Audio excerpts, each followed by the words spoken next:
कैसे हैं आप लोग। मैं दुर्गेश जायसवाल। आज हम लोग इतिहास की एक बड़ी सीरीज पढ़ने जा रहे हैं। इतिहास में भी अगर देखा जाए तो इतिहास तीन प्रकार के होते हैं। एक प्राचीन इतिहास, मध्यकालीन इतिहास और तीसरा प्रकार का जो है वो आधुनिक इतिहास होता है। इसे मॉडर्न हिस्ट्री के नाम से जानते हैं। मॉडर्न हिस्ट्री के दो पार्ट हो जाते हैं। अगर हम देखें तो मॉडर्न हिस्ट्री जो है, आधुनिक इतिहास जो है, इसे हम दो भागों में विभाजित कर देते हैं। अगर इन दोनों भागों का अगर हम अध्ययन करें कि ये दो भाग कौन कौन से हैं, अगर हम इन दोनों भागों की बात करें कि कौन कौन से ऐसे भाग हैं, कौन से ऐसे पार्ट हैं, तो एक होता है नेशनल मूवमेंट और दूसरा होता है मॉडर्न हिस्ट्री। माने आधुनिक भारत के इतिहास और राष्ट्रीय आंदोलन इन दो भागों में विभाजित हो जाता है। आज की जो सीरीज हम लोग पढ़ने हैं वो पढ़ने हैं आधुनिक भारत और राष्ट्रीय आंदोलन, इन दोनों को मिलाकर पढ़ेंगे। दूसरी बड़ी बात है, इतिहास क्यों पढ़ते हैं। इतिहास हम इसलिए पढ़ते हैं ताकि हम पिछली की हुई गलतियों को दोबारा भविष्य में ना दोहरा सकें। इसके लिए हमें इतिहास पढ़ाया जाता है। बहुत सारे अभ्यर्थियों के मन में ये सवाल अनायास जन्म ले लेता है कि हमें इतिहास क्यों पढ़ाया जाता है। तो इसका सबसे बड़ा उदाहरण ये है, जैसे कि हम आप बहुत सारी परिस्थितियों से अलग अलग समय अलग अलग जगह गुजरते हैं, लेकिन अगर उस समय अगर हम इतिहास को ध्यान में ना रखें तो हम कई बार टूटते हैं। लेकिन जब हम उन पढ़े गए इतिहास को जब हम दोबारा आपके बीच लाते हैं, तब जाके हम अपने आप पे कंट्रोल कर पाते हैं। ऐसा हमारे साथ भी कई बार ऐसा हुआ होगा, लेकिन हम उस इतिहास की देन एक अपने आप को एक मैनेज करके आपके सामने प्रत्यक्ष कर पाते हैं। आज जो हम लोग को टॉपिक पढ़ना है, मॉडर्न हिस्ट्री का कुछ महत्वपूर्ण प्रश्नों की सीरीज है। तो आप लोग सबसे पहले ग्रुप में जुड़िएगा। अगर आपको बेहतर लगे तो शेयर करिएगा, लेकिन उसके पहले आप कॉपी कलम लेकर बैठिए। ये क्लास पूरी तरह से लाइव चल रही है और हम आपके बीच लाइव उपस्थित हैं। तो चलिए एक काम करते हैं, सबसे पहले हम लोग अध्ययन अध्यापन का काम करते हैं। टेलीग्राम ज्वाइन करने के लिए डिस्क्रिप्शन में लिंक होगा, उससे क्लिक करके जुड़ सकते हैं। यहाँ पे सबसे पहला प्रश्न आपके सामने आया है, आराम से पढ़िएगा, प्रश्नों के जवाब भी देते रहिएगा, ठीक।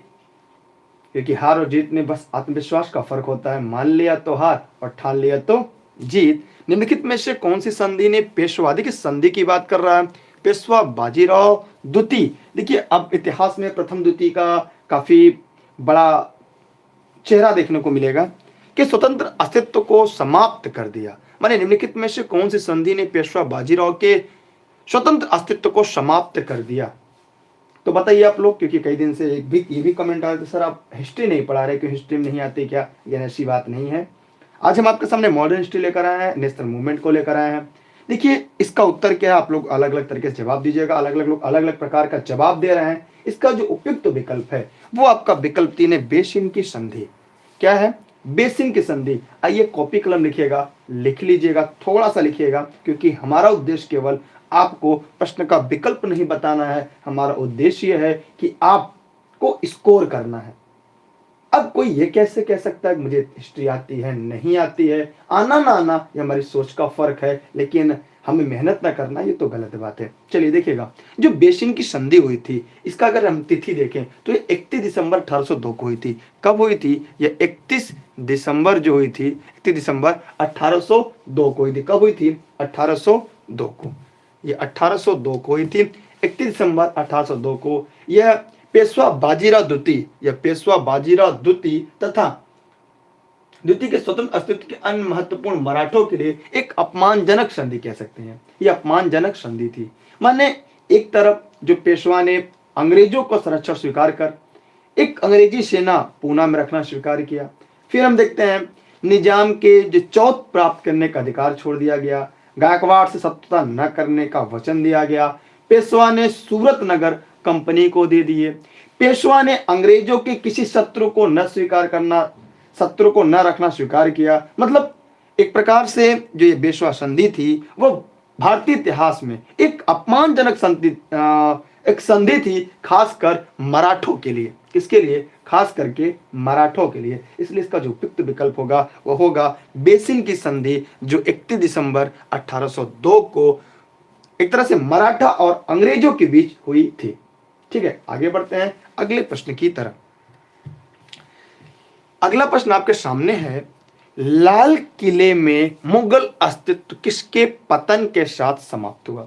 एक प्रश्न हम आपसे छोटा सा प्रश्न पूछना चाहेंगे, फिर हम अगले प्रश्न की तरफ बढ़ेंगे। मेरा प्रश्न यह था कि मॉडर्न हिस्ट्री कब से कब तक का पढ़ा जाता है? इसका जवाब आप दीजिएगा ताकि हम लोग आगे बढ़ सके। आधुनिक भारत का इतिहास कहां से कहां तक पढ़ा जाता है? किस सन से लेकर किस सन तक? आगे जवाब दीजिएगा। लाल किले में मुगल अस्तित्व किसके पतन के साथ समाप्त हुआ? औरंगजेब, मोहम्मद शाह, शाह आलम, बहादुर शाह जफर। आप जवाब दीजिएगा। नहीं जवाब देंगे तो हम तो आपको जवाब देंगे ही देंगे। जैसे अगर औरंगजेब की बात करें तो इसका अस्तित्व जो 1707 में समाप्त हुआ था, और यहीं से 1707 से लेकर 1947 तक के ऐतिहासिक कालखंड को आधुनिक भारत का इतिहास के नाम से जाना जाता है। इसी को हमें अध्ययन करना, जैसा कि मैंने प्रश्न पूछा था। ठीक है, 1757 से 1857 की क्रांति नहीं से बीच को आधुनिक भारत के रूप में अध्ययन, आधुनिक इतिहास के रूप में अध्ययन किया जाता है। तो यहां पे जो इसका विकल्प होगा वो होगा बहादुर शाह जफर। बहादुर शाह जफर। लाल किले में मुगल अस्तित्व बहादुर शाह जफर के पतन के साथ समाप्त हो गया। 1857 ईस्वी की जो क्रांति हुई थी, इस क्रांति के दौरान जो बहादुर शाह जफर थे, इन्हें रंगून वर्तमान म्यांमार के जेल में बंद कर दिया गया था और कहा गया था, आपको शायद याद होगा, दमदमे अब खैर नहीं, दमदमे अब खैर दमदमे याद नहीं आ रहा, दमदमे अब खैर मानो ए जफर, दमदमे अब खैर नहीं, थोड़ा सा ध्यान नहीं आ रहा, मैं बता रहा हूं अभी। दमदमे दमदमे अब दम नहीं खैर मानो जान की, ऐ जफर ठंडी हुई शमशेर हिंदुस्तान की। दमदमे अब दम नहीं खैर मानो जान की, ऐ जफर ठंडी हुई शमशेर हिंदुस्तान की। यह जो कथन था, ये बहादुर शाह जफर के लिए अंग्रेजों का कथन था, लेकिन उसके जवाब में बहादुर शाह जफर ने क्या कहा था, अभी हम आगे आपको बताएंगे क्या कहा था। इसका उत्तर चौथा होगा बहादुर शाह जफर। अगला प्रश्न आपके सामने आ चुका है स्क्रीन पे। यह है, रणजीत सिंह की राजनीतिक राजधानी लाहौर थी, किस नगर को उनकी धार्मिक राजधानी कहा जाता है? प्रश्न का लेवल थोड़ा सा कड़ा होगा, थोड़ा सा बड़ा होगा, लेकिन आपको डरना नहीं है, आपको स्कोर करना है। इसलिए आपको इस प्रश्न को पढ़िएगा, लिखते चलिएगा। यहाँ पे प्रश्न पूछा गया है, रणजीत सिंह की एक राजनीतिक राजधानी लाहौर थी, इस किस नगर को उनकी धार्मिक राजधानी कहा जाता है? जैसे हम अगर पूछ दे कि भारत की आर्थिक राजधानी क्या है, तो आर्थिक राजधानी आप मुंबई बताते हैं, जबकि भारत की राजधानी दिल्ली। तो यह एक बड़ा मामला था। तो अगर लिखना चाहें तो लिख लें, मैं आपको बता दूं, क्योंकि रणजीत सिंह की जो धार्मिक राजधानी थी वो अमृतसर थी। जी जय श्री राम। अभी हम आपके जवाब देते हैं। जय श्री राम। तो जय श्री राम, राधा कृष्णा जी, सत श्री अकाल जी, सभी नमस्कार। लेकिन पहले पढ़ लेते हैं। तो जो रणजीत सिंह थे 1805 ईस्वी में, लिखना चाहे लिख ले, 1805 ईस्वी में रणजीत सिंह ने अमृतसर को भंगी मिसल से छीन लिया। भंगी मिसल से छीनकर 1799 ईस्वी में रणजीत सिंह ने लाहौर पर अधिकार कर लिया। इस तरह पंजाब की राजनीतिक राजधानी लाहौर एवं धार्मिक राजधानी अमृतसर दोनों उनके अधीन हो गए। जी जय भीम जी। तो इस प्रकार अमृतसर जो थी उनकी धार्मिक राजधानी रह गई, जबकि उनकी आर्थिक और राजनीतिक अगर हम उनकी राजधानी की बात करें तो वह क्या थी, वह लाहौर रह गई। तो अगर लिखना चाहें तो लिख लें, बाकी आपकी इच्छा। राधे राधे, जय श्री राम, जय भीम, सत श्री अकाल, अस्सलाम वालेकुम, एक साथ आपको, लेकिन पहले पढ़ लेते हैं। ठीक है, आगे बढ़ते हैं अगले प्रश्न की तरफ। अगला प्रश्न आपके लिए साथ थोड़ा सा पढ़ा हुआ है, कहीं ना कहीं आपने इस प्रश्न से होकर गुजरे हैं। जी ये प्रश्न आपके सामने है, पानीपत में मराठे पराजित हुए क्यों? पानीपत में मराठे, एक छोटा सा प्रश्न बनता है यहाँ पे एक और, कि पानीपत में मराठे पराजित हुए, तो जो पानीपत में मराठों का कौन सा पानीपत का युद्ध था? तो एक बात और क्लियर हो जाता है, यह पानीपत का तृतीय युद्ध था। तो यहाँ पे 3 पहले प्रश्न बनेंगे। पहला प्रश्न, पानीपत का प्रथम युद्ध कहाँ हुआ था? फिर पानीपत का द्वितीय युद्ध कहाँ हुआ था, फिर पानीपत का तृतीय युद्ध कहाँ हुआ था। तो अभी जो हम लोग बात करने जा रहे हैं यही पानीपत का तृतीय युद्ध है। तो परीक्षा में आजकल सीधा यह पूछ लेता है कि पानीपत की पहली लड़ाई कहाँ हुई थी, पानीपत की दूसरी लड़ाई कहाँ हुई थी, पानीपत की तीसरी लड़ाई कहाँ हुई थी, हुई तो हुई थी, सन कहाँ और किनके मध्य हुई थी। जी तो आप बताइएगा पानीपत की पहला युद्ध कब हुआ था, ये पहला है कि दूसरा है या तीसरा है, पहली कब हुई थी और दूसरी कब हुई थी, क्या 3 हुई थी कि 2 हुई थी, एक एक करके हम पर्दा उठाएंगे हम लोग। जी देखिए बाजीराव के समय ही, बाजीराव के समय में ही पानीपत का तृतीय युद्ध, बालाजी बाजीराव के समय ही पानीपत का तृतीय युद्ध 14 जनवरी 1761। देखिए आप लोग गलती जब यहां कर रहे हैं तो आगे क्या बताएं, 14 जनवरी 1761 यह पानीपत का तृतीय युद्ध हुआ था। प्रथम 1911 में हुआ था, पानीपत का प्रथम युद्ध 1911 में, द्वितीय पानीपत 1526 में, तीसरा 1761 में। 14 जनवरी 1761 में पानीपत का तृतीय युद्ध हुआ जिसमें मराठों की हार हुई, जिसमें मराठों की हार हुई।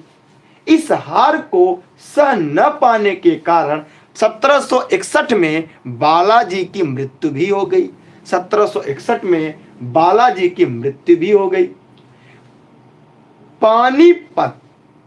पानीपत में मराठे पराजित हुए क्योंकि मराठों की शक्ति में अफगानों के बराबर नहीं थे। इसका सबसे बड़ा कारण है कि अच्छा पानीपत का प्रथम युद्ध कहाँ हुआ था जरा मैं बताइएगा कि पानीपत का प्रथम युद्ध कब हुआ था, जरा एक बार गूगल कर लीजिएगा पानीपत का प्रथम युद्ध कब हुआ था, गलत बता रहे जरा आप सही बता दीजिएगा। तो पानीपत का प्रथम युद्ध हम भी देख लेते हैं, पानीपत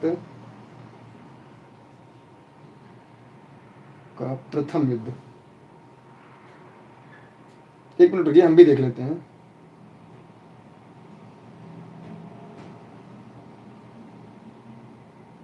अच्छा ठीक ठीक ठीक ठीक ठीक ठीक, हाँ ठीक गलती हो गई, ठीक ठीक सॉरी, तराई का युद्ध था, ठीक है ठीक है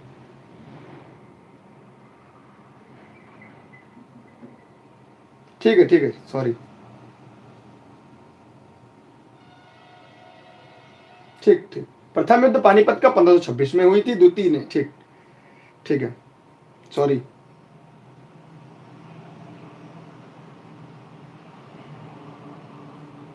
एक मिनट और रुक जाइए, एक मिनट और रुक जाइए, एक मिनट और रुकिए, हम एक बार और एक चीज और देख लेते हैं, एक मिनट और रुकिएगा, एक सेकंड और रुकिएगा। हाँ 1526 में हुआ, ठीक ठीक हम देख लेते हैं, एक मिनट रुक जाइएगा भैया, एक मिनट रुकिए हम भी देख लेते हैं यार, एक मिनट रुक जाइए भाई साहब लोग, एक मिनट रुकिएगा, 3 लड़ाइयाँ हुई थी ना।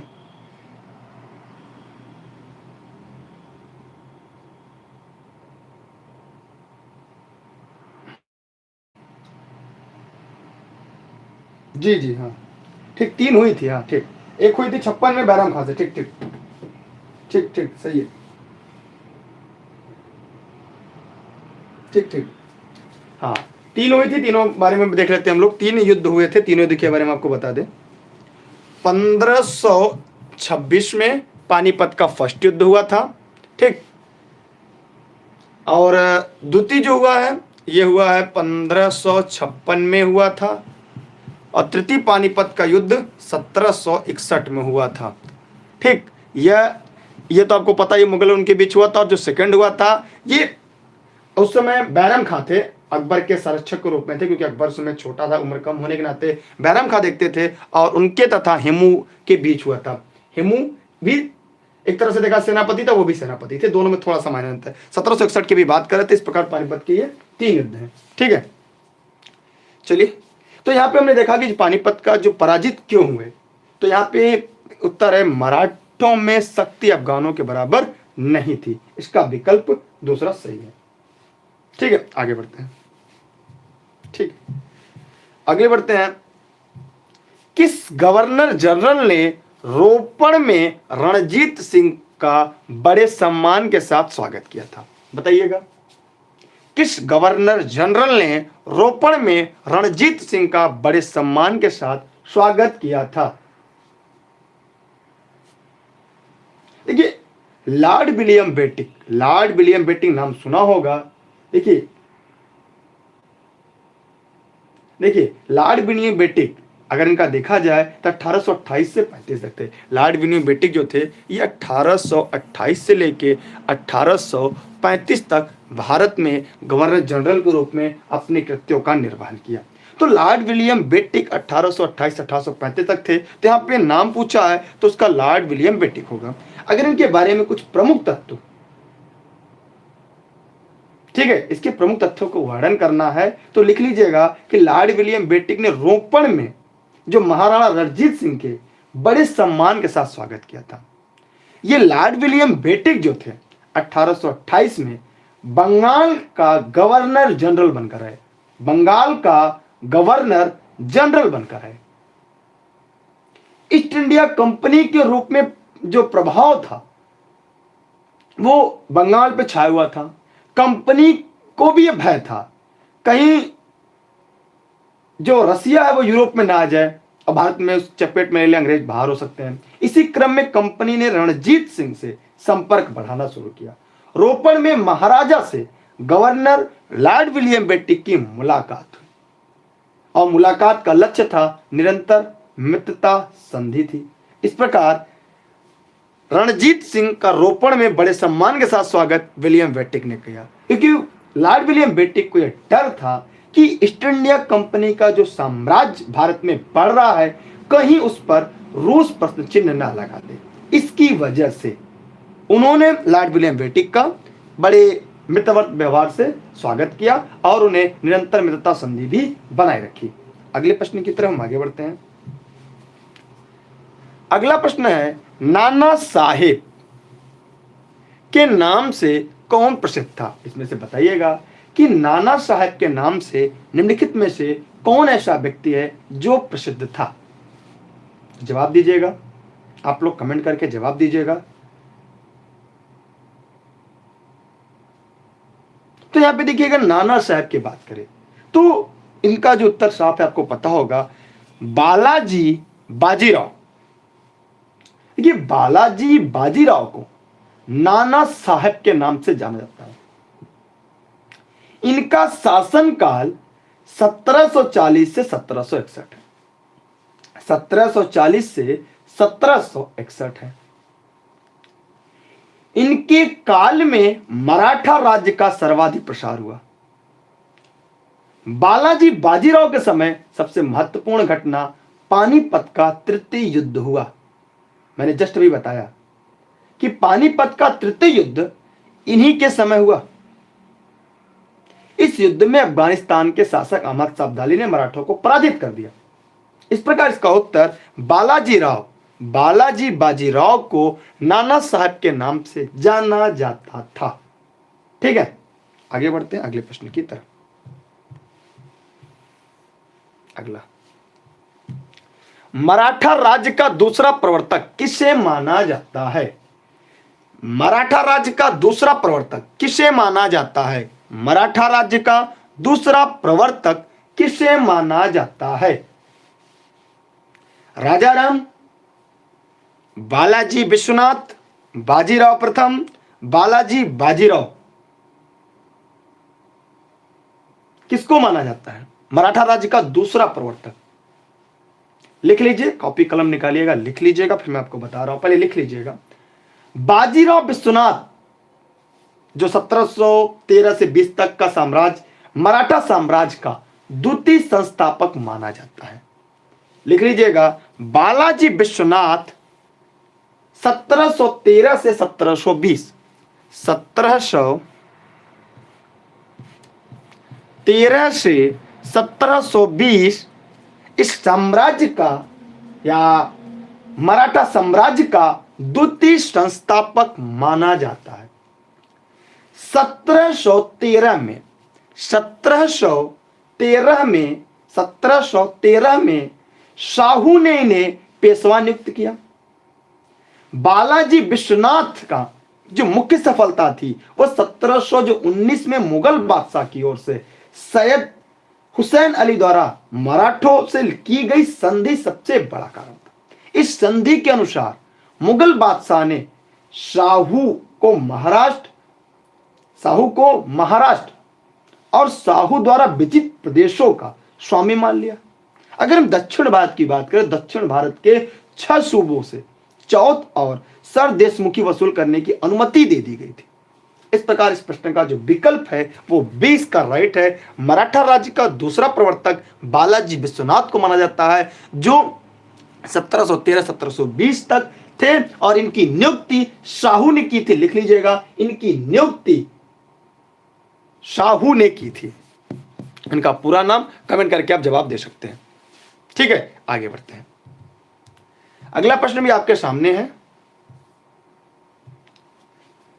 बड़ा इमामबाड़ा कहां है? बड़ा इमामबाड़ा कहां है और इसका निर्माण किसने करवाया था? यहां पे प्रश्न तो इतना ही दिया है कि बड़ा इमामबाड़ा कहां स्थित है, लेकिन आपको यहां पे अन्य बात को भी स्पष्ट करना है कि बड़ा इमामबाड़ा कहां है और किसने बनवाया था और कब बनवाया था। आपके जवाब तो सही आ रहे हैं, आपने जवाब सही दिए हैं कि लखनऊ में है, लेकिन लिख लीजिएगा किसने बनवाया था। तो अवध के नवाब आसुफ दौला 1784, लिख लीजिएगा 1784। आसुफ दौला 1784 अपनी राजधानी फैजाबाद से लखनऊ स्थानांतरित की। कहां से? फैजाबाद से लखनऊ स्थानांतरित की। आसुफ दौला ने 1784 ईस्वी में मुहर्रम मनाने के लिए बड़ा इमामबाड़ा की स्थापना अपनी वर्तमान राजधानी लखनऊ में कराई, जिसे उसने फैजाबाद से लखनऊ स्थानांतरित की थी। कहा? फैजाबाद से लखनऊ जहां स्थानांतरित की थी वहां पर मुहर्रम के दिन 1784 में बड़ा इमामबाड़ा का निर्माण करा। और इसकी सबसे बड़ी बात है, अगर आप लिखना चाहें तो लिख ले, मैं तो घुमा नहीं हूं, आप अगर गए होंगे तो देखे होंगे इसमें स्तंभ का प्रयोग नहीं किया गया। इसकी सबसे बड़ी बात है कि इसमें जो बड़ा इमामबाड़ा है इसमें स्तंभों का प्रयोग नहीं किया गया है। इसमें जो स्तंभ होते हैं उनका प्रयोग नहीं किया गया है। इस बड़े इमामबाड़ा जिसे आसुफ दौला 1784 में मुहर्रम के दिन अपने उस समय की वर्तमान राजधानी जो फैजाबाद से लखनऊ लाए थे वहां पे स्थानांतरित की थी, वो बिना स्तंभों की है। वहां पे स्तंभ नहीं है, जो वहां पे स्तंभ है वो नहीं है, स्तंभों की मतलब बिना स्तंभों की है।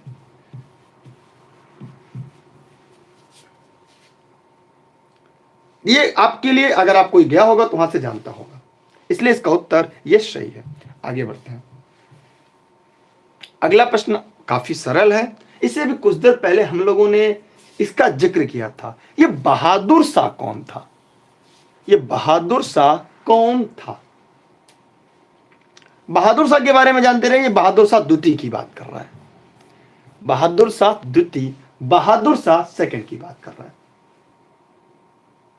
बहादुर शाह द्वितीय जो था वो अंतिम मुगल बादशाह था। वह अंतिम मुगल बादशाह था। इसका नाम जफर भी था। इसका नाम जफर था। इसका उपनाम जो था वो जफर था, इसलिए इसे संयुक्त रूप से बहादुर शाह जफर के नाम से जाना जाता था। 1857 की जो क्रांति हुई थी, उनका जो नेता था वो बहादुर शाह जफर था। इस विद्रोह के कारण अंग्रेजों ने इन्हें 1857 में बंदी बनाकर रंगून भेज दिया और जहां 1862 में 1862 में इनकी मृत्यु हो जाती है। 1862 में जहां इनकी मृत्यु हो जाती है। ठीक,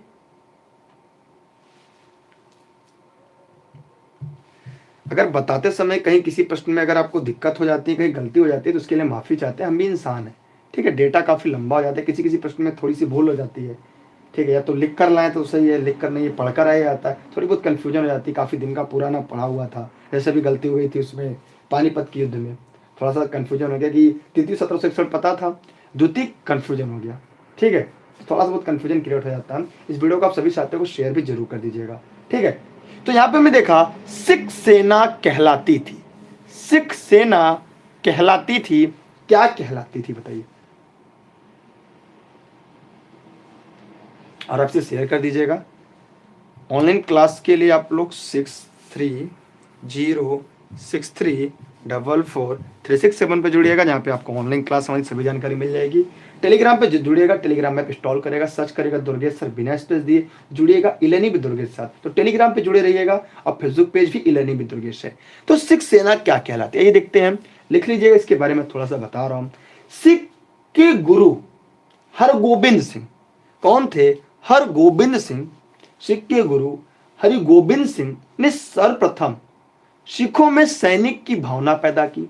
सबसे पहले हरि गोबिंद ने सबसे पहले सिखों में सैनिक की भावना पैदा की, सैनिक शिक्षा प्रारंभ की, तथा स्वयं की रक्षा के लिए शस्त्र धारण करने की आज्ञा दी। लिख लीजिएगा कि सिख के गुरु हरगोबिंद सिंह ने सर्वप्रथम सिख में सैनिकों मतलब सिखों में सैनिक की भावना पैदा करने की, सैन्य शिक्षा प्राप्त करने की, स्वयं रक्षा करने के लिए वस्त्र धारण करने की आज्ञा दी। इस तरह जो सिखों में लड़ाकू जात के रूप में परिवर्तित करने का काम किया।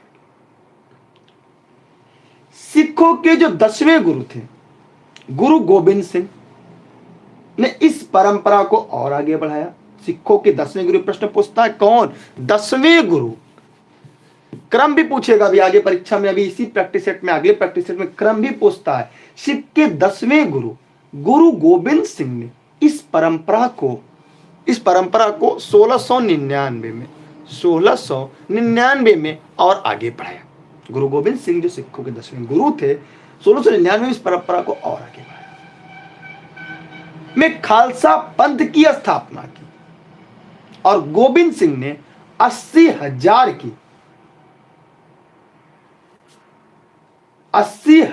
की खालसा सेना तैयार की गई। खालसा सेना तैयार की गई, 80,000 की खालसा। तो खालसा पंथ की स्थापना की गई 1699 में। खालसा पंथ,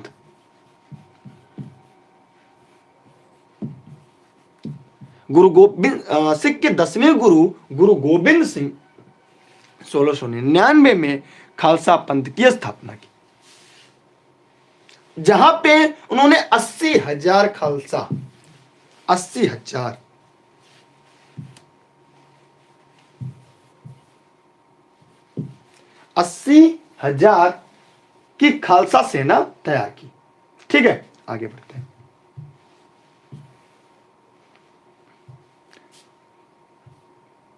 निम्नलिखित में से किस घटना ने ब्रिटिश ईस्ट इंडिया कंपनी को बंगाल सूबे का वास्तविक स्वामी बना दिया?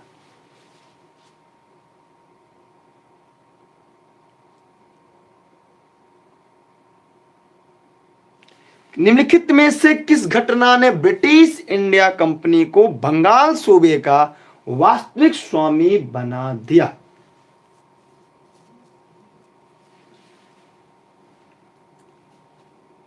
बताइए आप लोग।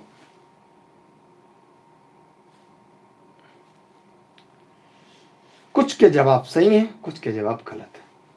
देखिए, जो बक्सर की लड़ाई हुई थी 1764 में, जिसमें ब्रिटिश ईस्ट इंडिया कंपनी को बंगाल सूबे का वास्तविक स्वामी बना दिया गया था। क्योंकि जो लड़ाई के बाद अभी आपके जब हम लोग मेडल हिस्ट्री पढ़ेंगे क्लास में, तो वहाँ जब आपको जब पढ़ाया जाएगा या हम पढ़ाएंगे या कोई और अगर पढ़ा दिया, तो जो हम देखते हैं कि जब कंपनी की राजनीतिक या जो भारतीय रियासतों में रेसिडेंट की जो तैनात कर दिया, ये कंपनी के राजनीतिक या व्यवसायिक प्रतिनिधि होते थे। इनका कंपनी के हितों में रक्षा करना, उन्हें आगे बढ़ाना था। अगर हमें पूछा जाए, क्योंकि आपको जानकर हैरानी होगी कि जो ये 1764 की जो बक्सर की लड़ाई थी, ये जीता कैसे गया था। अभी सुनेंगे तो आश्चर्यचकित हो जाएंगे। बहुत ही आश्चर्यचकित घटना घटी थी। तो हमने देखा कि अगला राजा कौन होगा, किस पद पर किसको बैठाया जाएगा, इसे कंपनी के अफसर तय करना चाहते थे। कंपनी के रियासतों ने सहायक संधि थोप दी, जिसमें राज्य को अपनी स्वतंत्र सेना रखने के बजाय सहायक सेना रखनी थी, जिसका खर्च राजा कंपनी को देगा। यानी रकम, जो रकम होगा राजा से कंपनी, मतलब राजा जो है कंपनी को अदा करेगी, और नहीं करती है तो उसे जुर्माने के तौर पर उनका इलाका कंपनी अपने कब्जे में ले लेती। तो यहां पे हमने ये देखा कि जिस प्रकार हमने देखा कि पहले प्लासी युद्ध होता है, उसमें अंग्रेजी सत्ता थोड़ी सी डगमगाती है, भारत में कब्जा करती है, लेकिन जैसे वो बक्सर का युद्ध जीतती है, तो राजनीतिक और आर्थिक दोनों दृष्टिकोण से वो भारत में अपना शिकंजा जमा लेती है। जब हम लोग इसको पढ़ेंगे और अच्छे से पढ़ेंगे, अगर आपने एनसीईआरटी पढ़ी होगी तो ये बात एकदम खास लाइन से पढ़ी होगी। ये कैसे कैसे हुआ कि प्लासी युद्ध से जिस प्रकार अंग्रेजों की राजनीतिक स्थिति मजबूत हुई थी, ठीक उसी के बाद जब बक्सर का युद्ध होता है तो वहां पे उनकी आर्थिक स्थिति भी मजबूत हो जाती है, जो मैं आपको कहना चाह रहा था, जो बताना चाह रहा था। इस प्रकार इसका उत्तर ए सही है। अंग्रेजों ने भारत में अपनी पहली फैक्ट्री कहां स्थापित की। देखिए, अगर मॉडर्न इंडिया में, मॉडर्न हिस्ट्री में कहीं कंपनी, फैक्ट्री, कोठी आदि का बात जिक्र होता है तो सभी एक दूसरे के समानार्थी। ऐसा नहीं है कि कुछ थोड़ा बहुत अंतर है, इसकी भी एक लंबी कहानी। अंग्रेजों ने पहली फैक्ट्री सूरत में खोली, सही जवाब। सूरज जी ने बताया सही जवाब। अंग्रेज भारत में व्यापारिक कोठियां कायम करने का पहला प्रयास 1608 में हुआ। 1631 में जहांगीर ने अंग्रेजों को, 1631 में लिखना चाहते लिख लीजिएगा, 1631 में जहांगीर ने, क्योंकि अकबर की मृत्यु हो जाती है, उसके बाद जहांगीर ने अंग्रेजों को सूरत में स्थापित कारखाना बनाने की अनुमति दे दी। तो प्रश्न पूछ सकता है कि अंग्रेजों को भारत में अपनी फैक्ट्री सूरत में लगाने का ये अधिकार किसने दिया, अनुमति किसने दिया? तो जहांगीर ने दिया। किसने दिया? जहांगीर ने दिया। देखिए, एक प्रश्न इसी ने कहा, किसी ने, कि मैं थोड़ा स्पष्ट कर देना चाहूंगा एक लाइन, कि 1600 ईस्वी में जहांगीर ने ईस्ट इंडिया कंपनी को भारत में परिवेशन दिया, ये गलत है। अभी किसी ने कमेंट किया। देखिए, 1600 ईस्वी में उस समय हमारे देश में अकबर था, और 1600 में ब्रिटेन में, माने यूरोप में, वहां की महारानी ने एक घोषणा पत्र जारी किया, एक कंपनी बनाया। ध्यान से मेरी बात सुनिएगा, जिन्होंने कमेंट किया था वो मेरी बात को गौर सुनेंगे। तो वहां पे कंपनी स्थापित किया, और कंपनी स्थापित करने के बाद उन्होंने ईस्ट के देश, ईस्ट माने भारत भी ईस्ट के देशों में आता है, जैसे भारत, चाइना, रसिया भी थोड़ा बहुत आता है। तो ये ईस्ट के देश में जो व्यापार करने के लिए 15 वर्षों का अधिकार दिया, 15 वर्षों का अधिकार दिया। तो अधिकार देने के बाद फिर जब बाद में, जैसे जब बाद में सर टॉमस रो आते हैं, फिर आदि लोग धीरे धीरे करके जब भारत में देखेंगे, आगे पढ़ेंगे हम लोग, तो भेजा जाता है। तो जब पहली बार जब अंग्रेजों को भारत भेजा गया तो वहां पे ये नहीं पता था कि वर्तमान में भारत का शासक कौन था। तो जो 1605 में आए तो वहां पे अकबर नाम लिख कर आता, लेकिन उस समय अकबर की मृत्यु हो गई थी, उस समय जहांगीर शासक था। फिर आगे कहानियां हम लोग पेट क्लास से पढ़ेंगे तो वहां पे इनके ढेर सारी बातें पढ़ेंगे। लेकिन अभी ये जान लीजिएगा कि 1600 में ईस्ट इंडिया कंपनी यूरोप में स्थापित हुई थी, भारत में नहीं।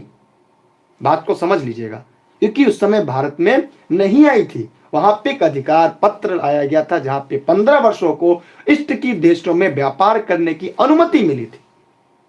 इस प्रकार इसका उत्तर सूरत सही है। 1631 में जहांगीर ने अनुमति दी थी। आगे बढ़ते हैं। निम्नलिखित में से कौन सी भारत में फ्रेंच बस्ती नहीं है? नहीं है पूछा, माने 3 है और 1 नहीं है। इसमें 4 विकल्प में से 3 विकल्प ऐसे हैं जो फ्रेंच बस्ती है और 1 ऐसी है जो फ्रेंच बस्ती नहीं है। तो क्या बताइए, क्या है? ध्यान सुनिएगा और इसकी एक विशेषता और आपको बताएंगे हम। जिसका उत्तर होगा उसकी एक विशेषता और होगी। पहले इसका उत्तर अगर कहें तो बता के तब थोड़ी सी बातें बताएं। देखिए, जो गोवा है यही नहीं थी।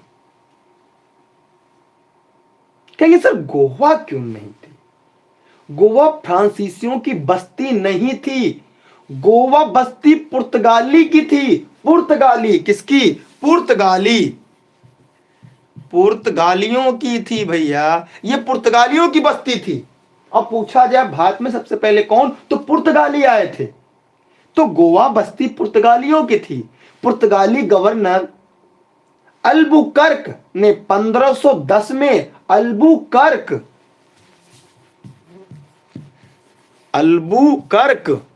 ने 1510 में 1510 में बीजापुर के आदिल शाही सुल्तान से गोवा जीता था। बीजापुर के आदिल शाही सुल्तान से गोवा जीता था। और वास्को डिगामा जो था वो भी पुर्तगाली नाविक था। वह भी पुर्तगाली नाविक था जिसने समुद्री रास्ते से भारत की खोज की, जो कालीकट बंदरगाह पे पहुंचा था। तो 1510 में बीजापुर के आदिल शाही सुल्तान ने गोवा को विजित किया। इस प्रकार फ्रांसीसी बस्ती मूल रूप से सूरत, मुसलीपट्टम, पांडिचेरी वर्तमान पुदुचेरी, चंदर, माही, कारिकाल आदि थे। पांडिचेरी, माहे, चंदरनगर, मसलीपट्टम, कारिकल जो कराइकल नाम से हो गया, माही, ये सभी फ्रांसीसी बस्तियां थी। जबकि गोवा एक पुर्तगाली बस्ती थी जिसे अल्बुकर्क 1510 में किससे जीता था? आदिल शाही सुल्तान, जो गोवा से उसने गोवा को विजिट किया था या जीता था। ठीक है जी, हां सही कहा आपने। और सबसे लास्ट में आजाद होने वाला राज्य अगर देखा जाए तो गोवा भी है। इसके बारे में बाद में चर्चा करेंगे।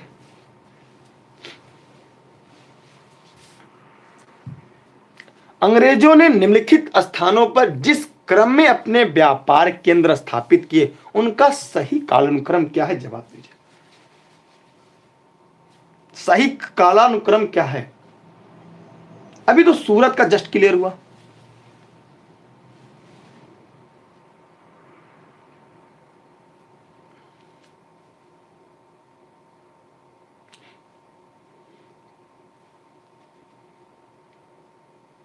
बताइए क्या होगा?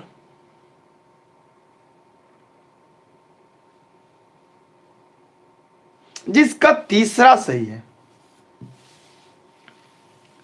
सूरत, फिर मद्रास 1639 में, बंबई 1687 में, कलकत्ता 1698, ये सबसे लास्ट में 1698 में है। मुंबई की बात करें तो 1687 में है। 1687 में मुंबई में स्थापित हुई। मद्रास की बात करें तो मैंने पहले बताया जस्ट पहले 1639 में, 1639 में। अब आप सूरत का आप बताएंगे कि सूरत में कब स्थापित हुई। सूरत का आप बताइए। मद्रास 1639 है, इन 9 लिखा गया मेरा, 1639। बंबई 1687, कलकत्ता 1698 में। इस प्रकार इसका विकल्प तीसरा सही।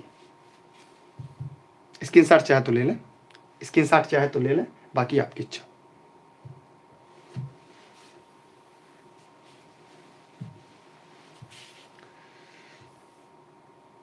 भारत में सबसे पहले आने वाले और सबसे बाद में जाने वाले कौन थे? अभी जस्ट प्रश्न आपको मैंने कराया, जस्ट।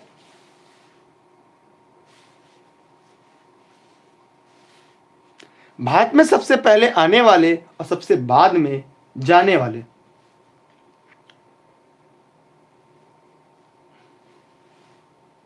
देखिए भारत में सबसे पहले अगर देखा जाए तो 1498 में वास्को डी गामा, जो एक पुर्तगाली नाविक था, भारत में प्रवेश करता है। पुर्तगाली नाविक था तो सबसे पहले पुर्तगाली आया। अगर बाद में देखें तो सबसे बाद में गोवा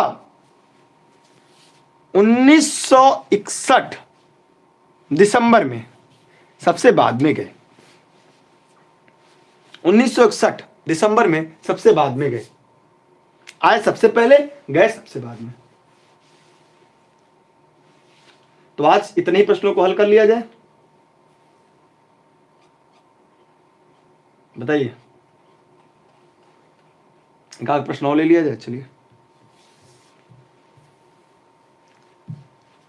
पूर्व में पुर्तगालियों का पहला वायसराय कौन था? पूर्व में पुर्तगालियों का पहला वायसराय कौन था?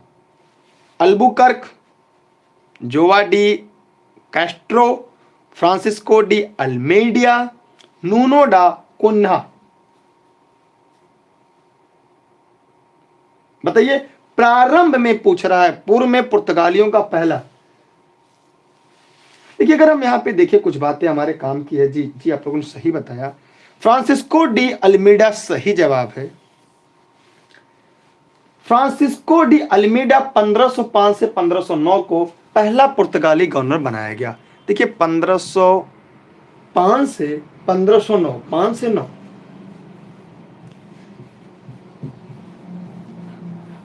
इसे पहला पुर्तगाली गवर्नर बनाया गया।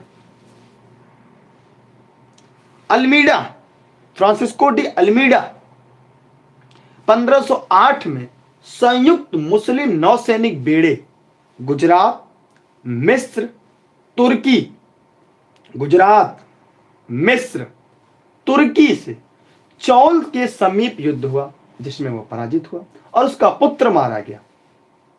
लेकिन अपनी वापसी के पूर्व लगभग 1009 में संयुक्त मुस्लिम सैनिकों के बेड़ों को पराजित करके गया। लगभग 1009 मुस्लिम बेड़ों को पराजित कर गया। इस विजय से एशिया के ईसाई जगत की 9 सैनिक श्रेष्ठता की स्थापना भी हुई। लेकिन इससे आप लोगों को कोई मतलब नहीं, बस हमको इतना जानना था, जो सबसे पहला वायसराय था पुर्तगालियों का, और फ्रांसिस्को डी अल्मीडा था, जो 1505 से लेकर 1509 तक के बीच में रहा। बस इतना हम लोग को पढ़ना था। आगे देख लेते हैं, एक प्रश्न और देख ले, बस किया जाए। 20 तक कवर कर दिया। चलिए 20 तक। भारत में प्रमुख फ्रांसीसी बस्ती बताइए। अभी कुछ देर पहले हुआ था क्या? फ्रांसीसी बस्ती। भारत में प्रमुख फ्रांसीसी बस्ती।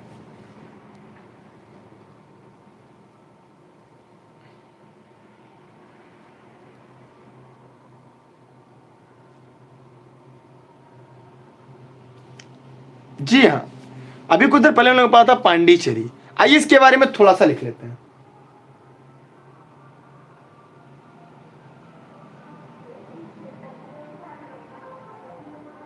आइए इसके बारे में एक दो लाइन लिख लेते हैं। फ्रांसीसी कंपनी के निर्देशक फ्रैंको मार्टिन और बेलांग ने बालिकोडामपुर, जैसे अगर देखा जाए बालिकोडारमपुर के मुस्लिम सूबेदार शेर खां लोदी से एक छोटा गांव प्राप्त कर एक फ्रांसीसी बस्ती की स्थापना की, जिसे उन्होंने पांडिचेरी का नाम दिया। क्या किया? पांडिचेरी का नाम दिया। फ्रैंको मार्टिन इस बस्ती का प्रमुख हुआ था। बाद में अन्य फ्रांसीसी बस्तियां भी लगी। जैसे सूरत, कारिकाल, मछलीपट्टनम, माही, चंद्रनगर आदि बाद में लगी। लेकिन प्रारंभ में अगर देखा जाए तो जो फ्रांसीसी कंपनी थी उसके निदेशक फैंक्रो मार्टिन और बेलांग, फैंक्रो किसी ने कहा लिख दीजिए, फैंक्रो मार्टिन व बेलांग।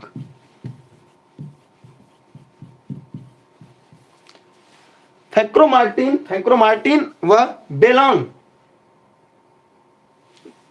जी ने बालिको डारमपुर के मुस्लिम सूबेदार शेर खान लोदी से एक गांव प्राप्त कर एक फ्रांसीसी बस्ती बसाई जिसका नाम पांडिचेरी रखा, और बाद में फ्रैंको मार्टिन इसका प्रमुख बना, उस बस्ती का प्रमुख हुआ।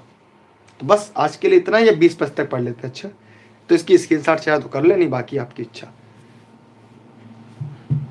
भारत के लिए समुद्री मार्ग की खोज का श्रेय किसे जाता है? मैं उम्मीद करता हूं इसके जवाब आप दे लेंगे।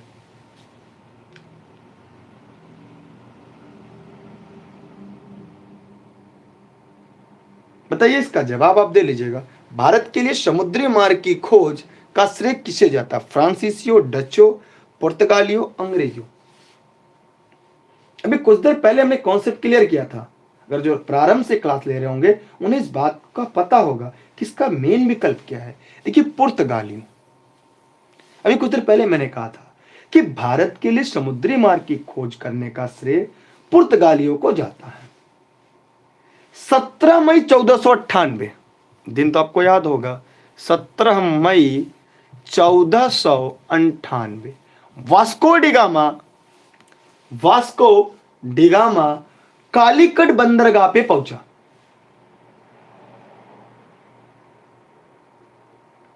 ठीक, अपना बेड़ा उतारा।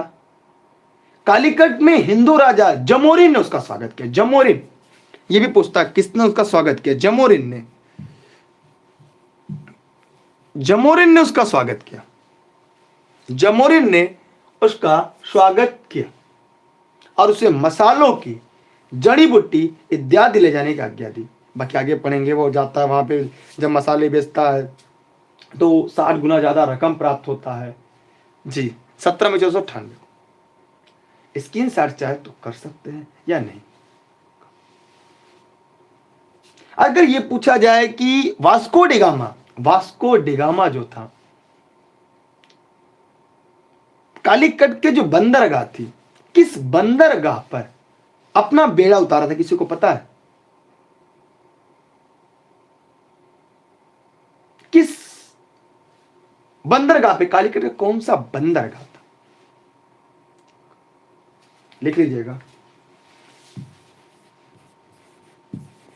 कप्क डाबू, बड़ा खतरनाक है। कप्क डाबू, कप्क डाबू जो बंदरगाह था,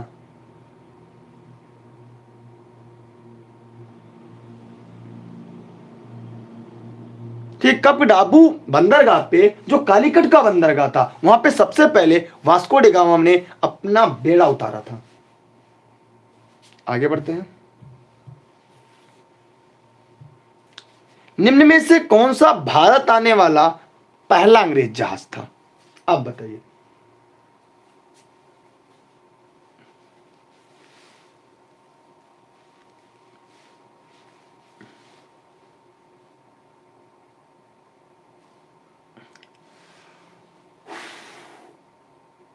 जी, आप लोग के सही जवाब है। देखिए, भारत आने वाला जो पहला अंग्रेज जहाज था, रेड ड्रैगन था।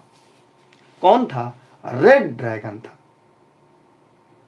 जो ब्रिटेन के डेप्टफोर्ड डॉकयार्ड 1995 बना था। इससे पहले इसका नाम क्या था? किसी को पता है? रेड ड्रैगन से पहले इसका नाम क्या था? स्पेनिश मैन इसका पूरा नाम था। स्पेनिश मैन इसका पूरा नाम था। बाद में आगे चलकर इसका नाम रेड ड्रैगन रखा गया। रेड ड्रैगन बाद में रखा, पहले इसका नाम स्पेनिश मैन था, जो कहां बना था, डेप्ट फोर्ट डॉकयार्ड 1595 में, 95 में यह बना था, जो ईस्ट इंडिया कंपनी द्वारा पहली बार इसका प्रयोग किया गया था, और इसकी पहली यात्रा भारत की यात्रा थी। इसकी पहली यात्रा भारत की यात्रा थी, पहली यात्रा ईस्ट इंडिया कंपनी द्वारा प्रथम बार इसका प्रयोग किया गया, और जो पहली बार प्रयोग किया गया वह यात्रा का नाम था भारत की यात्रा। बाद में इसका नाम रेड ड्रैगन रखा गया, बनने के बाद, बनते समय इसका नाम क्या था, स्पेनिश मैन, और बाद में इसका नाम रेड ड्रैगन रखा गया। एक प्रश्न हम और लेते हैं, उसके बाद आज की सीरीज को हम खत्म करते हैं। फ्रेंच ईस्ट इंडिया कंपनी का गठन कब हुआ, बताइए। इसी के साथ आज की सीरीज खत्म करते हैं, और अन्य किसी प्रकार कोई समस्या हो तो हमें बताइएगा।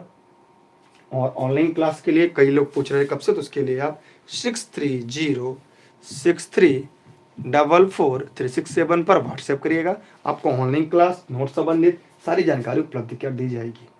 देखिए यहाँ पे फ्रांस के सम्राट लुई 14वें ने, कौन, लुई 14वें, लुई 14वें, इसको लिख सकते हैं अपना 14वां लिख लीजिएगा, लुई 14वें ने 10 + 4, लुई 14वां, लुई 14वें प्रसिद्ध जो मंत्री थे, कोलबर्ट के प्रयासों से 1664 में एक फ्रांसीसी कंपनी द इंड ओरिएंटल की स्थापना हुई। इस प्रकार इसका उत्तर 1664 सही है, 1664 इसका सही जवाब है।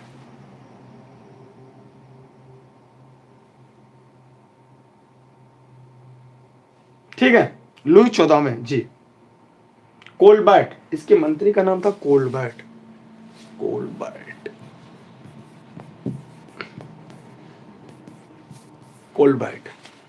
लिखना चाहते लिख लें। ठीक है, तो इसी के साथ आज की सीरीज खत्म होती है। ऐसे तो सीरीज अभी और है, लेकिन समय ज़्यादा हो रहा है, रात्रि काफ़ी होती जा रही है, जैसा कि आप लोग भी देख रहे हैं। इस वीडियो को आप सभी 30 करा दे, चलिए कोई बात नहीं, अगर आप कहेंगे तो हम करा ही देते हैं, तो टोटल 30 क्वेश्चन, चलिए ठीक है, हम आगे करा देते हैं। जाइएगा मत, पानी पी लेते हैं तो चलते हैं आगे। एक काम करिए, जाइएगा मत, करा ही देते हैं, आप लोग की इच्छा है तो करा ही देते हैं, क्योंकि हाँ थोड़ा सा और बचा हुआ है। काल करे सो आज करे, आज करे सो अब, पल में परले हो गई बोहरी, करोगे कब। तो यहां हमने देखा कि अंग्रेजों द्वारा स्थापित प्रथम व्यापार केंद्र कौन सा, थोड़ा जल्दी से करेंगे। अंग्रेजों द्वारा स्थापित पहला व्यापार केंद्र कौन सा था,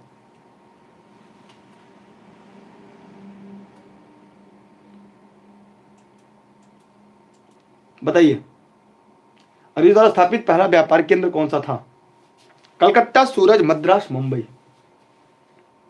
देखिए सभी लोगों ने सही जवाब दिया, सूरत था। कि अंग्रेजों द्वारा स्थापित प्रथम व्यापार केंद्र सूरत था। 1608 में विलियम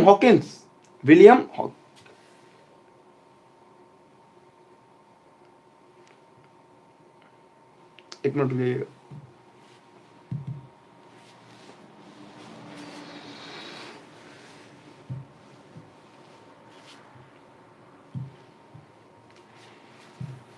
(1608) में विलियम्स हॉकिंस ने सूरत की फैक्ट्री खोलने के लिए जहांगीर से अनुमति ली थी।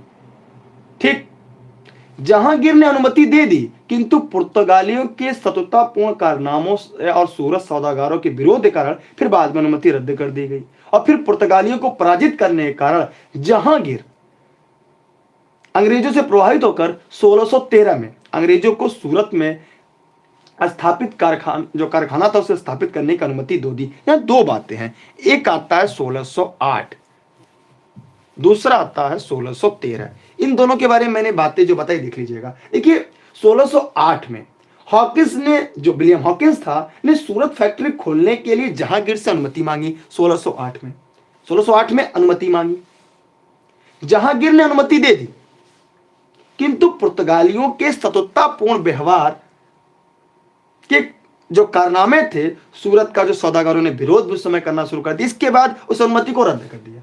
फिर बाद में पुर्तगालियों को पराजित करने के कारण जो जहांगीर अंग्रेजों से प्रभावित होकर, उनसे खुश होकर फिर 1613 में सूरत में कारखाना स्थापित करने की अनुमति दे दी। तो ये दोनों डेटा याद रखिएगा, 1608 और 1613।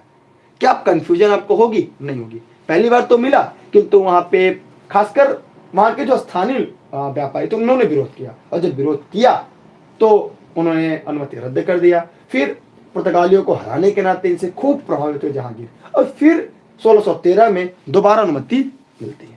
इस प्रकार इसके दो विकल्प अगर आते हैं, 1608, 1613, इन बातों को भी ख्याल रखिएगा आप लोग। अगला प्रश्न की तरफ हम आगे बढ़ते हैं। किस राजा के प्रदेश में पुर्तगालियों ने भारत की भूमि पर अपने प्रथम दुर्ग का निर्माण किया? बताइए, काफी मजेदार प्रश्न है।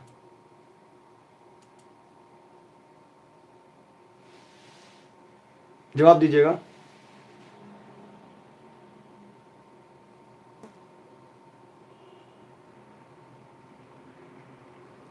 देखिए, इसका जो विकल्प आप लोगों ने सही बताया है, किसी लोगों ने थोड़ा सा जवाब दीजिएगा, कुछ लोग सही कुछ लोग गलत। देखिए, किस राजा के प्रदेश में पुर्तगालियों ने भारत की भूमि प्रथम दुर्ग स्थापित निर्माण किया था?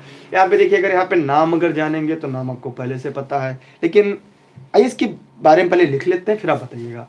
जो कोचीन के राजा के प्रदेश में जो पुर्तगालियों ने भारत भूमि पर अपना प्रथम दुर्ग 1503 में निर्माण किया था। 1530 में कोचीन में पहली फैक्ट्री बनाई, 1505 में कुन्नूर में दूसरी फैक्ट्री बनाई, और 1505 में ही फ्रांसिस्को डी अल्मीडा प्रथम पुर्तगाली वायसराय बना। अभी कुछ देर पहले हम लोगों ने पढ़ा था, इसका जो उत्तर होगा वो कोचीन होगा। कोचीन होगा, ठीक है, क्या होगा? कोचीन होगा। आगे देखते हैं। निम्नलिखित में से वह पुर्तगाली कौन था जिसने गोवा पर अधिकार किया? बताइए कौन था? अभी कुछ देर पहले हम लोगों ने पढ़ा कि निम्नलिखित में पुर्तगाली कौन था जिसने गोवा पर अधिकार किया।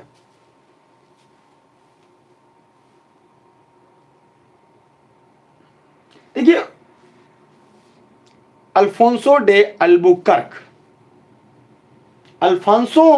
अल्फोंसो डी अल्बुकर्क ने गोवा को 1510 में बीजापुर से छीनकर अपनी नई नीति का आरंभ किया। 1510 में, अभी कुछ देर पहले हम लोगों ने इसको पढ़ा था, 1510 में क्या किया? बीजापुर से छीनकर एक नई नीति का आरंभ किया।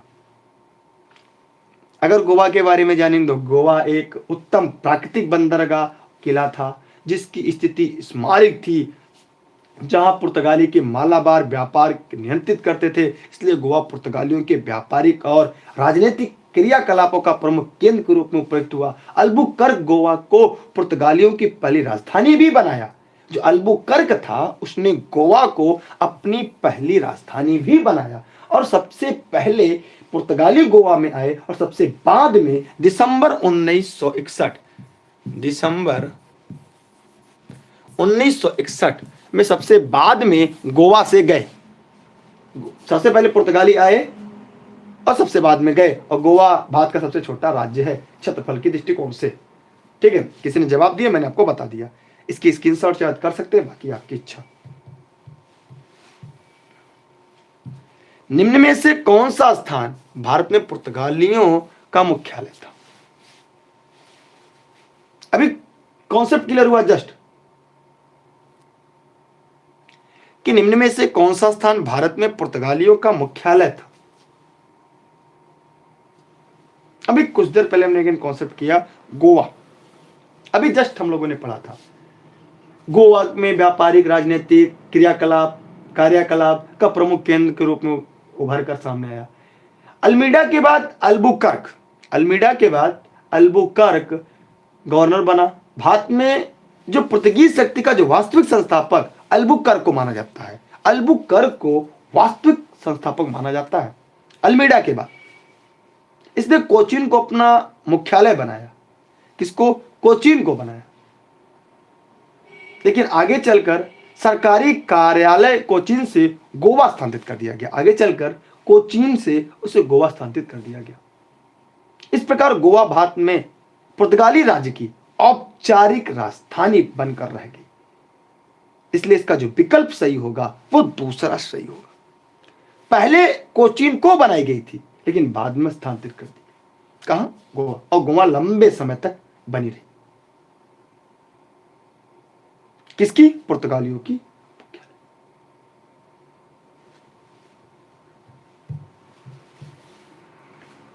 अंग्रेजों द्वारा कलकत्ता में निर्मित दुर्ग, पूछा प्रश्न है, का नाम क्या है? क्या गजब का प्रश्न है। अंग्रेजों द्वारा कलकत्ता में निर्मित दुर्ग का नाम क्या है बताइए? Fort saint David, fort saint Edward, fort William, fort Victoria.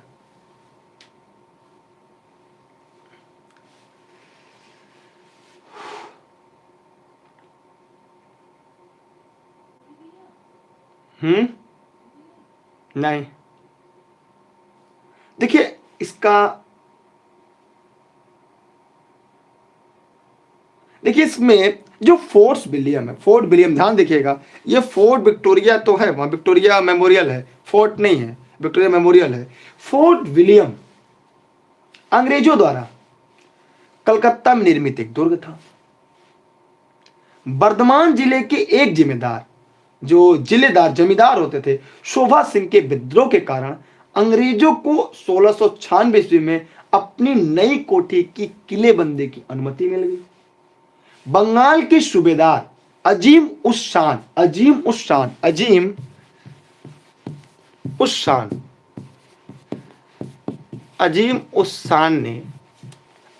शान जो थे, उन्होंने 1698 में अंग्रेजों को सुतानी, कालिकाता, गोविंदपुरी नामक 3 गांवों की जिम्मेदारी प्रदान की, जिसके बदले उन्हें गांव के मालिकों को 1200 रुपए देने पड़े। इंग्लैंड के सम्राट के सम्मान में उक्त किलाबंद व्यवसाय प्रतिष्ठान का नाम बदलकर फोर्ट विलियम रखा गया और सर चार्ल्स आर्चर इसका पहला प्रेसिडेंट बना। सर चार्ल्स आर्चर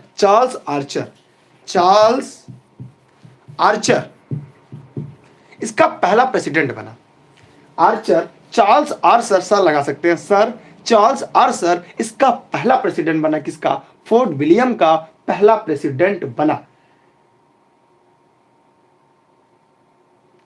इंग्लैंड के सम्राटों के सम्मान में जो किलाबंद व्यावसायिक प्रतिष्ठान का नाम बदलकर फोर्ट विलियम रखा गया। ठीक, स्क्रीनशॉट चाहे तो ले सकते हैं, आपकी काफी चीजें काम की थी, बाकी आपकी इच्छा।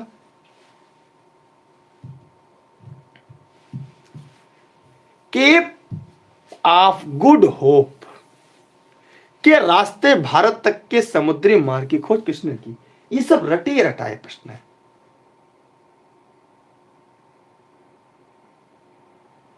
ये रटे रटाए केप ऑफ गुड होप के रास्ते भारत रास्ते की खोज किसने की? वास्को डी गामा 17 मई 1498 केप ऑफ गुड होप के रास्ते भारत के कालीकट बंदरगाह पे पहुंचा। इसे प्रायः एक नए समुद्री मार्ग की खोज हुई जब समुद्री नियंत्रण यूरोपियों के हाथ से चला गया। इसके बाद यूरोपी भारत अधिकांश पड़ोसी देशों पर अपनी उपनिवेश और शासन प्रभुत्व स्थापित करने में सफल रहे। प्रारंभ में समुद्री मार्गों को खोज करने का सबसे बड़ा उद्देश्य था व्यापार करना, लेकिन जब व्यापार करने के उद्देश्य से अंग्रेज भारत आए तो उन्हें यहाँ पे लालच के कारण धीरे धीरे यहाँ के राजनीतिक सत्ता पर हस्तक्षेप करने के साथ साथ फिर उस राजनीति में अपना दखलंदाजी देना शुरू किया और आगे चलकर कई सौ साल तक, 200 साल तक लगभग भारत अंग्रेजों का उपनिवेश रहा, अर्थात गुलामी करता रहा। तो इसमें कई बातें एक एक करके बाद में पढ़ेंगे। तो वास्को डी गामा इसका सही जवाब है। आगे देखते हैं।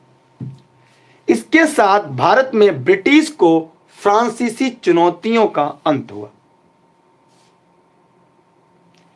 किसके साथ भारत में ब्रिटिश को फ्रांसीसी चुनौतियों का अंत हुआ? प्लासी, बक्सर, बांडीवास, श्रीरंगपट्टनम।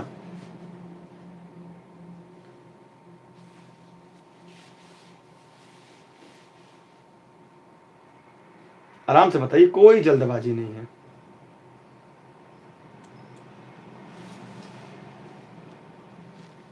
गलत उत्तर लोग बता रहे हैं। बांडीवास का युद्ध सही है।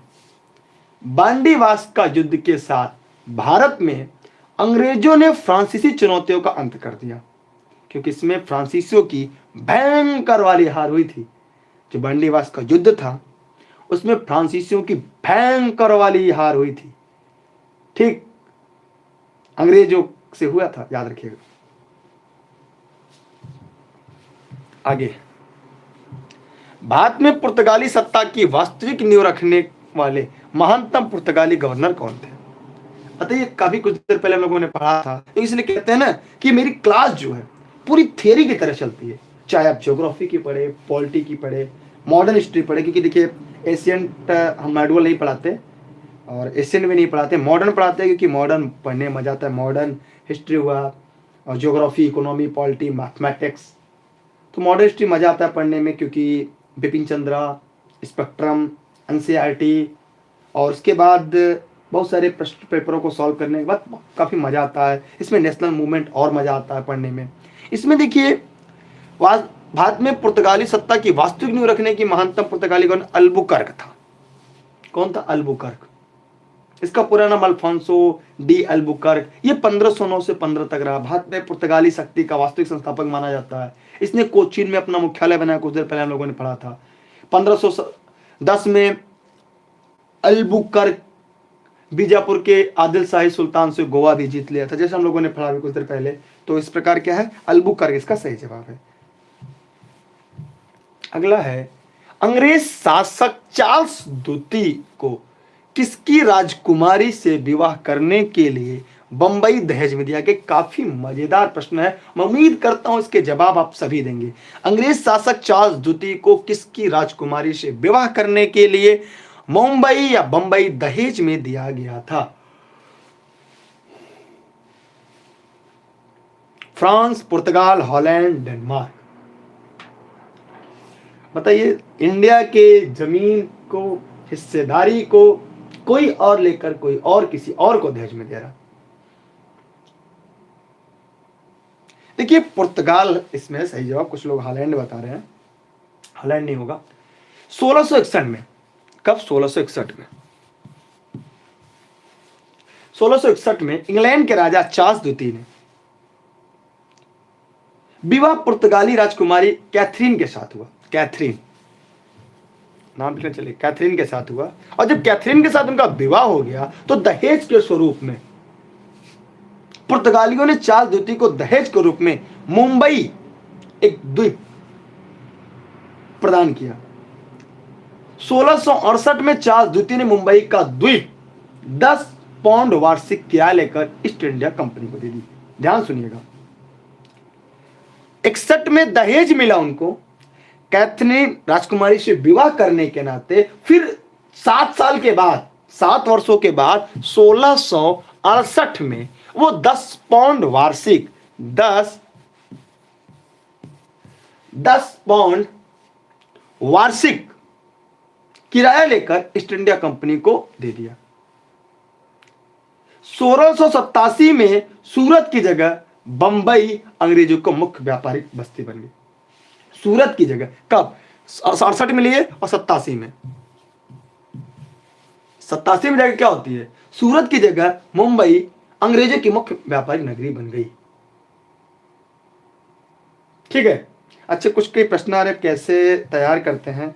तो आप नाम तो जानते हैं, मेरा नाम दुर्गेश जायसवाल है। मैंने अपने जीवन में पहली बार यूपीएससी आईएएस मेंस 2017-18 लिखा है। 17-18 में मैंने एमपी का भी मेंस दिया था। और क्योंकि बार बार प्रश्न पूछते हैं, मुझे इसका जवाब नहीं देना चाहिए कि ये बताना काफ़ी बुरा सा लगता है मुझे खुद से कि मैं सफल रहा हूँ, तो फिर ये बातें आपके सामने कहना असहजतापूर्ण महसूस होता है। लेकिन जो सच्चाई है, साच को आज किया।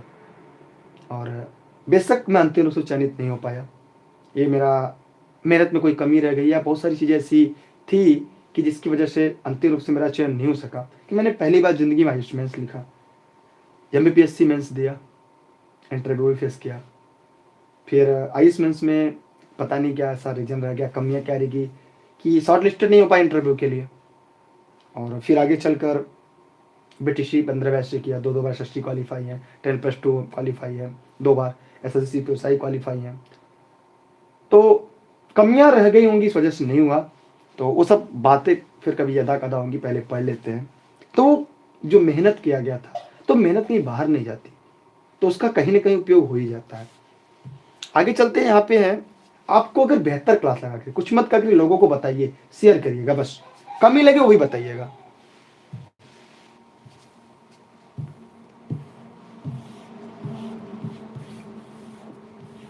अच्छा, ये लास्ट क्वेश्चन आपके बोर्ड पर आ गया है। निम्न में से कौन से शहरों तथा उनके साथ प्रतिष्ठानों से संबंधित व्यक्तियों के गलत जोड़े बनाए गए हैं? थोड़ा सा इसमें समस्या है, देख लीजिएगा। लास्ट प्रश्न है आपका।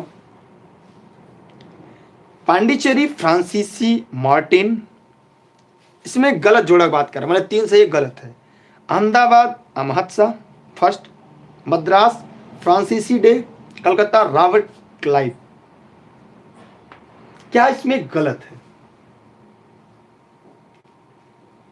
परिस्थितियां साथ नहीं दी, बहुत सारी कमियां रह गई, तो इसमें क्या है बताइए।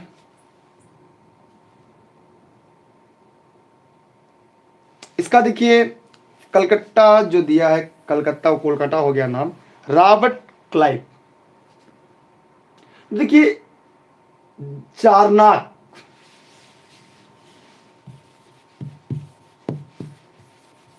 चारनाक जो था, कलकत्ता का संस्थापक माना जाता है। 1630 से 1692 तक, 1630 से 92 तक। चारनाक, इसका पूरा नाम जानेंगे तो जाप चारनाक था, जाप चारनाक था। सामान्यतः इसे कलकत्ता का वास्तविक संस्थापक माना जाता है। वे अंग्रेजी ईस्ट इंडिया कंपनी में प्रशासक थे। और रॉबर्ट क्लाइव की बात करें तो रॉबर्ट क्लाइव ने बंगाल में ईस्ट इंडिया कंपनी के सैन्य और राजनीतिक वर्चस्व को स्थापित किया था। सैन्य एवं राजनीतिक वर्चस्व को स्थापित किया था लॉर्ड क्लाइव ने, न कि कलकत्ता की स्थापना की थी। कलकत्ता की स्थापना जाप चारनाक 1630 से 1692 में किया था, वास्तविक माना जाता है। और ये ईस्ट इंडिया कंपनी के एक प्रशासक थे, एक अधिकारी के रूप में कार्य थे, एक अधिकारी के रूप में कार्य करते थे। इस प्रकार लिख लीजिएगा, जाप चारनाक 1630-1692 में कलकत्ता के वास्तविक संस्थापक माने जाते हैं, जबकि ईस्ट इंडिया कंपनी के सैन्य और राजनीतिक वर्चस्व को स्थापित करने का काम कलकत्ता के रॉबर्ट क्लाइव ने किया था। और मद्रास फ्रांसीसी डे, अहमदाबाद अहमद शाह फर्स्ट, पांडिचेरी फ्रांसीसी मार्टिन ने किया था। एक बार स्क्रीनशॉट कर लेंगे।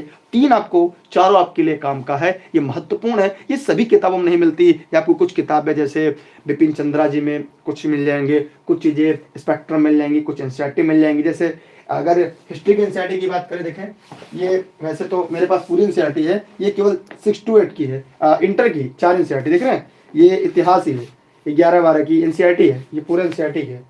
कक्षा 11 की, 12 की, 4 किताबें 11-12 मिलाकर है। अच्छा, कक्षा भी लिखा गया होगा, देख लीजिएगा, स्क्रीनशॉट कर लीजिएगा। एनसीईआरटी है पूरी, ये पढ़ लीजिए 6 से लेके 9 पूरा 12 तक। तो इस प्रकार आज की क्लास आपकी खत्म होती है। अगर आपको ये बेहतर लगे तो शेयर करिएगा, अन्यथा से ज्यों का त्यों छोड़ दीजिएगा। ऑनलाइन क्लास के लिए 6306344367 पे ऑनलाइन व्हाट्सएप कर दीजिएगा। नोट्स भी उपलब्ध हो जाएंगे यहाँ से आपको, अगर आपको बनाने में दिक्कत हो रही है। और साथ ही साथ टेलीग्राम ऐप इंस्टॉल करिएगा, सर्च करिएगा दुर्गेश सर, बिना स्पेस दिए जुड़िएगा इलेनी विद दुर्गेश साथ। हमारा फेसबुक पेज इलेनी विद दुर्गेश से स्वयं जुड़िएगा, अपने सभी साथियों को इनवाइट करिएगा। नोटिफिकेशन नहीं आता तो आप टेलीग्राम ऐप इंस्टॉल करिएगा और टेलीग्राम पे जुड़े रहिएगा, क्योंकि टेलीग्राम पे जुड़ने से एक फायदा आपको है कि जैसे मेरी क्लास होगी हम आपको टेलीग्राम पे सूचना दे देंगे। टेलीग्राम पे सबसे पहले हम देते हैं, तो स्वयं टेलीग्राम पे लिंक पे जुड़ेगा, अपने सभी साथियों को जुड़ेगा। ये क्लास कैसी लगी आप कमेंट करके जवाब दीजिएगा। एक छोटा सा प्रश्न हम ये पूछना चाहेंगे आपसे कि वास्को डी गामा के पहले भारतीय खोज किसने करनी चाहिए थी? समुद्री मार्गों से भारतीय खोज वास्को डी गामा से पहले किसने खोजना चाहा था? तो ये बताइएगा। क्लास कैसी लगी ये कमेंट करके भी बाद में बताइएगा। सभी बातें आप लिखिएगा कमेंट में, लोगों को बताइएगा कि आज की क्लास आपको कैसी लगी। ये मॉडर्न हिस्ट्री, आधुनिक इतिहास, modern history and national movement माने भारतीय इतिहास और राष्ट्रीय आंदोलन की जो संयुक्त क्लास थी, ये आपको जैसी लगी कमेंट करिएगा। लास्ट में कमेंट करिएगा। ये चैट के बाद सभी साथियों को अपने शेयर कर दीजिएगा और सभी को बताइएगा। और मेहनत ही वास्तव में सफलता की प्रथम कुंजी मानी जाती है। अगर मेहनत नहीं करेंगे तो भाग्य भी आपका साथ नहीं देगा, और मेहनत से ही भाग्य के दरवाजे खुलते हैं। और थोड़ा सा दिक्कत ये होगा कि आप सबके लिए, हमारे लिए भी एक समस्या होती थी जब हम प्रारंभ में पढ़ते थे, लेकिन लगातार मेहनत करने के बाद एक एक टॉपिक कॉन्सेप्ट जो टॉपिक है क्लियर हुआ, कई रातें कुर्बान की गई, कई त्यौहार कुर्बान किए गए, तब जाके इतना सब कुछ तैयार होता है। अचानक से एक दिन में पढ़कर न समझा जा सकता है न याद किया जा सकता है। याद करने के लिए नमक पड़िएगा, इतनी बार पड़िएगा याद हो जाए। ठीक, तो आप कमेंट करके जवाब दीजिएगा। क्लास प्रतिदिन मेरी चलती है, नेट की वजह से थोड़ी आगे पीछे चलती है, लेकिन क्लास मेरी प्रतिदिन चलती है। मानी कोई ऐसा दिन ना हो जिस दिन क्लास मेरी लाइव ना चले। सारे सब्जेक्ट कैसे याद रखते हैं, एक बड़ा सवाल आया। जब तक आपका सारे सब्जेक्ट पे कमांड नहीं होगा, आपका चयन सरकारी नौकरी में होना काफी मुश्किल है। तो यह अपने दिमाग से निकाल दीजिएगा कि सारे सब्जेक्ट पे कमांड कैसे। अगर आपका कमांड नहीं है तो आपको रखना पड़ेगा, अगर नहीं रख पाएंगे तो आप सफलता से दूर जा रहे हैं। क्योंकि अब हर परीक्षा में समान अध्ययन, गणित, करंट अफेयर, करंट अवेयरनेस, ये सबको इतना ज्यादा सम्मिलित कर दिया गया। अगर उस पर कमांड नहीं रख पाएंगे तो सिलेक्शन कैसे आप लेंगे। और सामान्य अध्ययन तो अपने आप में ही महान है। मैथमेटिक्स, रीजनिंग, साइंस, अभी जनगणना भारत की अलग, यूपी की अलग, अभी करंट इंडिया की अलग, यूपी की अलग, मतलब इंटरनेशनल अलग, अवार्ड अलग, कल्चर अलग, लिटरेचर अलग, बहुत सारी चीजें पढ़ना है अभी आपको। अभी ये मत मानिए आपको भी हमसे ज्यादा पढ़ना होगा, और मैं ये मानता हूं मुझसे ज्यादा जानते हैं आप। एक क्लास में 2-3 विषय पढ़ाता हूं, आप हर अध्यापक को पढ़ते हैं, तो आप मुझसे ज्यादा जानेंगे, आप मुझसे ज्यादा सब्जेक्ट पे कमांड रखेंगे, और आपको तभी सफल होना है। खैर, फिलहाल इतिहास इसीलिए पढ़ा जाता है ताकि हम गलतियों को सुधारे जा सके और जिंदगी में कुछ बेहतर कर सके। ये वीडियो आप अपने सभी साथियों में शेयर कर दीजिएगा सुबह उठने के बाद, ताकि वो लोग भी देखें। रात की मेहनत उन लोग तक भी पहुंचे। वीडियो काफी लंबा हो जाता है मेरा, मैं बार बार चाहता हूं कि 10 से 15 मिनट की वीडियो बने, लेकिन डिफाइन करना पड़ता है, इसको आपके सामने प्रस्तुत करना पड़ता है, तो समय लंबा हो जाता है, काफी वीडियो लंबा हो जाता है। इस 30 प्रश्न को समझाने में आपको 1.25 घंटे का समय लगा, लेकिन इस बात की गारंटी है कि 30 प्रश्न से आपके 300 प्रश्न बन गए हैं। अगर आपने पूरे ध्यान से वीडियो शुरू से लेकर अंत तक देखा होगा, आपने पूरी क्लास अंत तक देखी होगी, तो ये 30 प्रश्न 300 प्रश्नों के बराबर थे, क्योंकि हमने तोड़कर हर एक तथ्यों को आपके सामने रखा, निचोड़ कर आपके सामने रखा, ताकि सफलता के नजदीक आप आगे बढ़े। क्योंकि मॉडर्न इंडिया और नेशनल मूवमेंट, राष्ट्रीय आंदोलन, एक अपने आप में गुत्थी सुलझाए हुए अध्याय में शेष है। कब बाजीराव प्रथम आएंगे, कब बाजीराव द्वितीय आएंगे, बाजीराव मस्ताना तो आपने देखा होगा, साहो कब आएंगे, साहो कब आएंगे, तो कई चीजें इसमें है। कब मछलीपट्टनम हो जाता है, कब विशाखापट्टनम हो जाता है। तो सारा कंफ्यूजन दूर करने के लिए क्लास को रेगुलर लेना होगा, और अगर ऑनलाइन क्लास भी जोड़ना है आपको तो मोस्ट वेलकम। जो आपके पास व्हाट्सएप नंबर यहाँ पे दिया गया है, नहीं जोड़ना है तो आप क्लास, रात की फ्री क्लास चलती है उसे अटेंड करते रहिएगा, बेहतर देते रहिएगा। ज्योग्राफी, इकोनॉमी, पॉलिटी की 3 सीरीज चल रही है, और इकोनॉमिक्स की सीरीज चल रही है, कल से वो भी स्टार्ट हो जाएगी। और टाइमिंग के लिए मैं आपको सुबह पेड क्लास चलती है, सुबह 8 बजे से शाम के 7 बजे तक, उसके बाद फ्री क्लासेस स्टार्ट हो जाती है। ठीक है, बेस्ट ऑफ लक। कैसा लगा जवाब दीजिए कमेंट करके। रात की टाइमिंग स्टार्ट होती है, मैं टेलीग्राम पे देता हूँ, कभी नेटवर्क की वजह से थोड़ा आगे पीछे समय हो जाता है। वैसे 7 बजे से रात की क्लासेस स्टार्ट हो जाती है, शाम से 12 बजे तक। ठीक है, बेस्ट ऑफ लक। जय हिंद, जय भारत। ठीक है, बेस्ट ऑफ लक। रात इतनी ज्यादा हो गई, कुत्ते भी चलाना शुरू कर दिए हैं, 12:15 हो गया। चलिए कोई बात नहीं, बेस्ट ऑफ लक। मन से पढ़िएगा, सारी क्लासेस मेरे लीजिएगा, तभी तो पता चलेगा कि वास्तविकता क्या है सब्जेक्ट की, गहराई कितनी, ऊंचाई कितनी है, चौड़ाई कितनी है। सफलता इतनी आसानी से नहीं मिलती, मेहनत करनी पड़ती है, अपना बेस्ट देना पड़ता है। Again again best of luck. Share करना ना भूलिएगा, लाइक करना ना भूलिएगा, शेयर जरूर करिएगा सभी ग्रुप में, फेसबुक, व्हाट्सएप, जहां जहां शेयर कर सकते करिएगा। आपकी इच्छा अगर बेहतर लगी हो तब, नहीं तो नहीं।